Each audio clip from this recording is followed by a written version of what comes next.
आपको याद करा दूं कि गुरुजी जन्म शताब्दी समारोह में आज से करीब 2-3 साल पहले मैं आपके पास आई थी, और यहाँ पे मैं आई थी तो उस समय मैंने सुना था कि यहाँ पे कितना अत्याचार, कितना भ्रष्टाचार हो रहा है।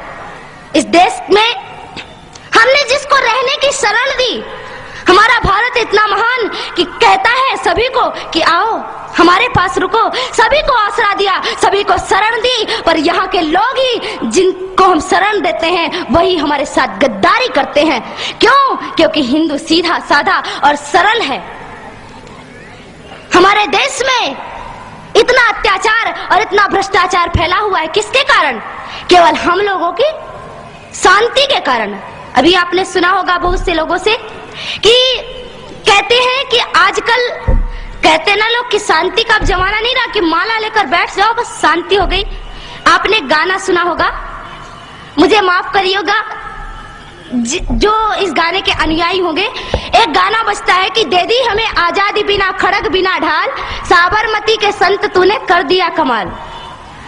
तो ये गाना मुझे बिल्कुल पसंद नहीं है, क्योंकि इसमें आया कि दे दी हमें आजादी बिना खड़ग बिना ढाल। अरे कैसे खड़ग बिना ढाल के बिना आजादी मिल गई? कितने कितने वीरों ने इस देश के लिए सिर कटाए हैं, तब हमको आजादी मिली है। बिना लड़े आजादी नहीं मिली है। अरे बिना लड़े आजादी मिल जाती तो राम कह देते ना कि एक चरखा ले लो और सूत काटो और रावण को पसंद आ जाएगा सूत, तो रावण सीता को लौटा देगा वापस।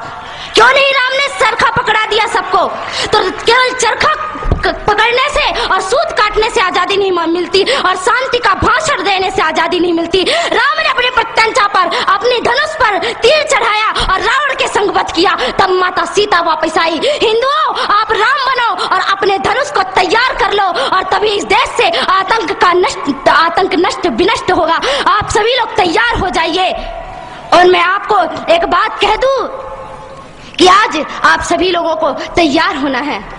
जब इस देश में 26 जनवरी को स्वतंत्रता का संग्राम मनाया जा रहा था, आजादी का संग्राम मनाया जा रहा था, चारों ओर खुशियां ही खुशियां थी, तब कश्मीर की केसर की क्यारियों में बारूदी सुरंगें फोड़ी जा रही थी। भाड़े से आए हुए कितने आतंकवादियों ने पता नहीं कितने निरपराध आदमियों को, कितने मासूमों की हत्या कर दी।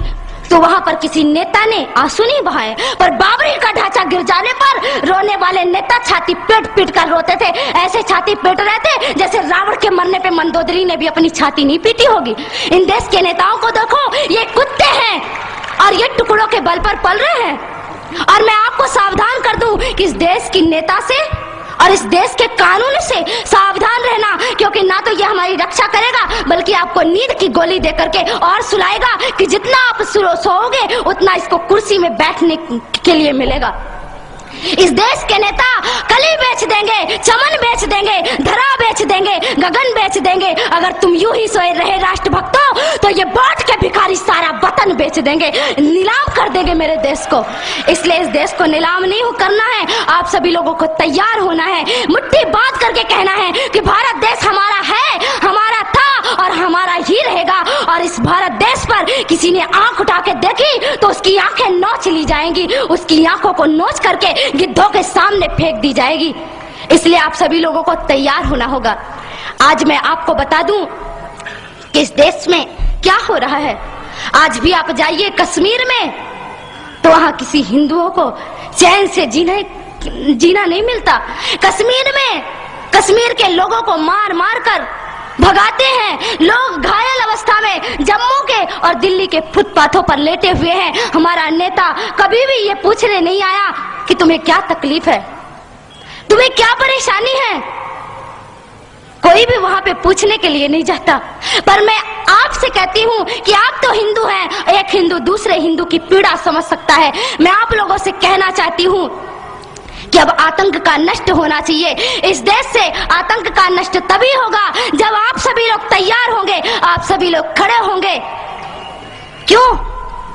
हमारे देश में राम सेतु पर ऐसा राम सेतु और भगवान श्री राम द्वारा बनाया गया वह सेतु, उसको तोड़ने की बात कह दो कि जिस हाथों से राम सेतु टूटेगा उन हाथों को हम काट कर फेंक देंगे। और जो हमारे देश में हमारे राम का नहीं वो हमारे किसी काम का नहीं। जो राम से नहीं मिल सकता वो हमसे भी नहीं मिल सकता, और उसको लात मारकर इस देश से बाहर निकाल देना है। और मैं आप लोगों से कहना चाहती हूँ कि सभी लोग तैयार हो जाइए। बस भगवान श्री राम हमारी प्रतीक्षा कर रहे हैं। भारत माता अपनी बाहों को फैलाए हुए है और कह रही है कि मेरे बेटो, मैं तुमको गले से लगाने के लिए तैयार हूँ, पर एक शर्त पर। जब तुम इस देश को, इस भारत भारती को पुनः विश्व गुरु के पद पर प्रतिष्ठित करोगे, तब भारत माता आपको चैन की नींद सुलाएगी। कृष्ण ने गीता में महाभारत के युद्ध के समय पे शंख बजाया। केवल कृष्ण को बांसुरी नहीं बजानी आती, कृष्ण शंख भी बजाता है। और कृष्ण ने शंख बजाया और शंख बजा करके कहा कि इस देश में पहले शंख बजा करके सबको जागृत करो, और जब सब जागृत हो जाए तो फिर चैन की बांसुरी बजाना, फिर चैन से बैठ जाना। पहले राम का धनुष बाण उठा करके इस देश से रावण को खत्म कर दो, फिर कृष्ण की बांसुरी बजाने के लिए बैठ जाना। भारत माता तो स्वयं तैयार बैठी है और हमें डराया जाता है। दूसरी बात, अभी मैंने आपको कहा कि कुछ तो भय में लोग संप्रदाय जातियों को बदल देते हैं और कुछ लोग डर के मारे। तो आप बता दो, आप कौन हो? अरे शेर कौन होता है? जंगल का राजा होता है ना। और शेर को किससे भय होता है? अरे आप शेर है, शेर को किसी से डर नहीं होता। बता दो उन मुल्लों को, पाकिस्तानियों को कि हम डरते नहीं अणुबम्बों से, विस्फोटक जलपोतों से, हम डरते हैं ताशकंद शिमला जैसे समझौतों से। सियार भेड़िए से डर सकती सिंगों की औलाद नहीं। भरतवंश के इस पानी की है तुमको पहचान नहीं। आइटम बम बना करके तुम किस्मत पर फूल गए। 65, 71 और 99 के युद्धों को शायद भूल गए। तुम याद करो, अब्दुल हमीद ने पैटर्न टैंक जला डाला, हिंदुस्तानी नेटो ने अमरीकी जेट जला डाला। तुम याद करो, गाजी का बेड़ा झटके में ही डुबा दिया, ढाका के जनरल नियाजी को दूध छठी का पिला दिया। तुम याद करो 90,000 उन बंदी पाक जवानों को। तुम याद करो शिमला समझौता, इंदिरा के एहसानों को। पाकिस्तान ये कान खोल कर सुन ले कि अब की जंग छिड़ी तो सुन ले, नाम निशान नहीं होगा। कश्मीर तो होगा लेकिन पाकिस्तान नहीं होगा। लाल कर दिया लहू से तुमने श्रीनगर की घाटी को। किस गफलत पर छेड़ रहे तुम सोई हल्दी घाटी को। जहर पिलाकर मजहब का इन कश्मीरी परवानों को, भय और लालच दिखलाकर तुम भेज रहे नादानों को। खुले प्रशिक्षण, खुले शस्त्र है, खुली हुई शैतानी है। सारी दुनिया जान चुकी ये हरकत पाकिस्तानी है। बहुत हो चुकी मक्कारी, बस बहुत हो चुका हस्तक्षेप। समझा दो उनको वरना भभक उठेगा पूरा देश। देश अगर हो गया खड़ा तो त्राहि त्राहि मच जाएगी। पाकिस्तान के हर कोने में महाप्रलय आ जाएगी। क्या होगा अंजाम तुम्हें इसका अनुमान नहीं होगा। कश्मीर तो होगा लेकिन पाकिस्तान नहीं होगा। ये आवाक्स, ये एटम बम पर हिम्मत कौन दिखाएगा? इन्हें चलाने को क्या बोले बाप तुम्हारा आएगा। अब की चिंता मत कर, चेहरे का खोल बदल देंगे। इतिहास की क्या हस्ती है, पूरा भूगोल बदल देंगे। धारा हर मोड़ बदल कर लाहौर से गुजरेगी गंगा। इस्लामाबाद की छाती पर लहराएगा भारत का झंडा। रावलपिंडी और कराची तक सब कुछ गारत हो जाएगा। सिंधु नदी के आर पार पूरा भारत हो जाएगा। फिर सदियों सदियों तक जिन्ना जैसा शैतान नहीं होगा। कश्मीर तो होगा लेकिन